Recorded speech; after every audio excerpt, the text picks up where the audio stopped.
पति के रिश्तेदार एक शिक्षाप्रद कहानी। शादी के 7 साल बीतने के बाद भी पति पत्नी में काफ़ी झगड़े होते रहते थे। झगड़ों की वजह तो अलग अलग होती थी, लेकिन उनमें सबसे मुख्य वजह यह थी कि पति और पत्नी के विचार कभी भी आपस में नहीं मिलते थे।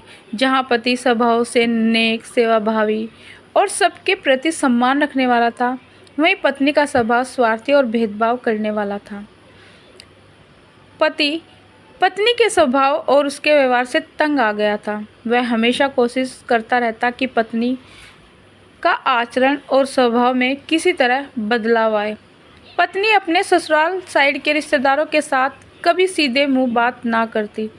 कई लोग उसके खराब व्यवहार के कारण नाराज हो जाते, लेकिन पत्नी उसकी भी परवाह नहीं करती। पति को इस बात से काफ़ी दुख होता कि उसकी पत्नी उससे इतनी विपरीत क्यों है। परेशान हो चुके पति ने अब खुद ही परिस्थिति को सुधारने का मन बनाया और एक प्लान बनाया। अगले दिन पति ने पत्नी से कहा, सुनो कम्मो, मैं सोच रहा था कि मम्मी पापा, बहन भाई और उनके बच्चों को घर पर इनवाइट कर लेता हूँ। काफ़ी समय हो गया उनसे मिले हुए, इसी बहाने उनसे मिल भी लेंगे और उनके साथ थोड़ा समय बिताने के लिए भी मिल जाएगा। तुम क्या कहती हो?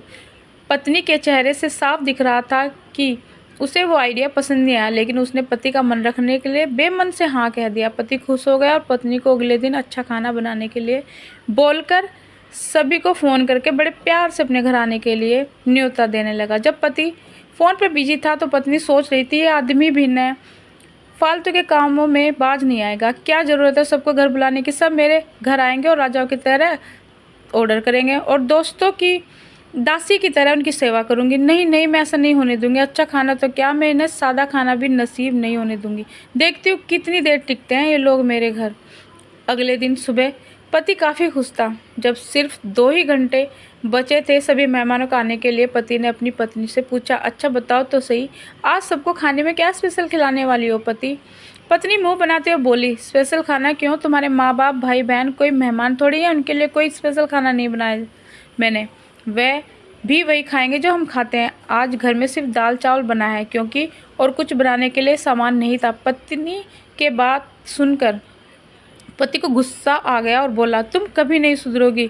अगर घर में सामान नहीं था तो मुझे एक बार बता दिया होता, मैं बाजार से जाकर ले आता, लेकिन कुछ ढंग का तो खाना बना लेती। अब सिर्फ 1 घंटा बचा है और सभी आने वाले हैं, मैं क्या मुंह दिखाऊंगा उनको? तुम ही रहो यहाँ, मैं तो जा रहा हूँ, उनके जाने के बाद ही वापस आऊँगा, कहकर पति घर से बाहर चला गया। पत्नी को जब तक पति के बातों का कुछ फ़र्क नहीं पड़ा, जब तक मेहमान घर पर नहीं आए। और जैसे ही सब मेहमान घर पर आए तो पत्नी के होश उड़ गए, क्योंकि भाई बहन, माँ बाप और बच्चों वह उसके पति के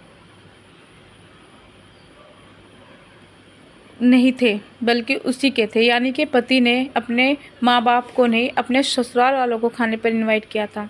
पत्नी अब काफ़ी परेशान हो गई, क्योंकि अपने ससुराल वालों को परेशान करने के लिए ना सिर्फ उसने सादा खाना बनाया था, बल्कि खाने में ज़्यादा नमक और मिर्च भी डाल दिया था। अपने मायको वालों को सामने देखकर पत्नी हाथ मलने लगी। थोड़ा सोचने के बाद पत्नी ने अपने पति को फ़ोन मिलाया और कहा, तुमने मुझे पहले क्यों नहीं बताया कि मेरे मम्मी पापा और भाई बहन आने वाले हैं? तुम पहले बता देते तो मैं अच्छा खाना उनके लिए बनाती। पति ने कहा, मैंने वही बताया जो मैं मानता हूँ। मैंने कभी तुम्हारे परिवार वालों को पराया नहीं समझा और तुमने कभी मेरे परिवार वालों को अपना नहीं माना। और मैं जानता हूँ कि तुमने ये सोच कर ही मेरे मम्मी पापा और भाई बहन आने वाले हैं जानबूझकर घटिया खाना बनाया है। अब तुमने जो किया है उसे तुम खुद ही भुगतो। मुझे पता है तुमने मुझे इसलिए फ़ोन किया होगा ताकि बाहर से खाना मंगवा सको, लेकिन मैं ऐसा नहीं करूँगा, ताकि तुम्हें तुम्हारे किए की सज़ा मिल सके। इतना कहकर पति ने फ़ोन काट दिया। ना चाहते हुए पत्नी को अपने मायके वालों को वही खाना खिलाना पड़ा। उसके रिश्तेदार ज़्यादा मिर्च और नमक वाला खाना भी ऐसे सोचकर खा गए कि बेटी से गलती हो गई होगी, लेकिन बाद में जब दामाद ने सारी बातें उन्हें बताई तब उन्हें बहुत शर्मिंदगी हुई और अभी उसके बुरा बर्ताव के लिए उसे डांट कर उससे नाराज़ होकर चले गए। दोस्तों, अच्छे रिश्ते बनाए जाते हैं प्यार, अच्छे व्यवहार से। सिर्फ खून के रिश्ते अच्छे नहीं होते। दोस्तों, अगर आपको ये कहानी पसंद आई हो तो लाइक और शेयर ज़रूर करें, और अगर हमारे चैनल पर नए हो तो प्लीज़ सब्सक्राइब ज़रूर करें। धन्यवाद।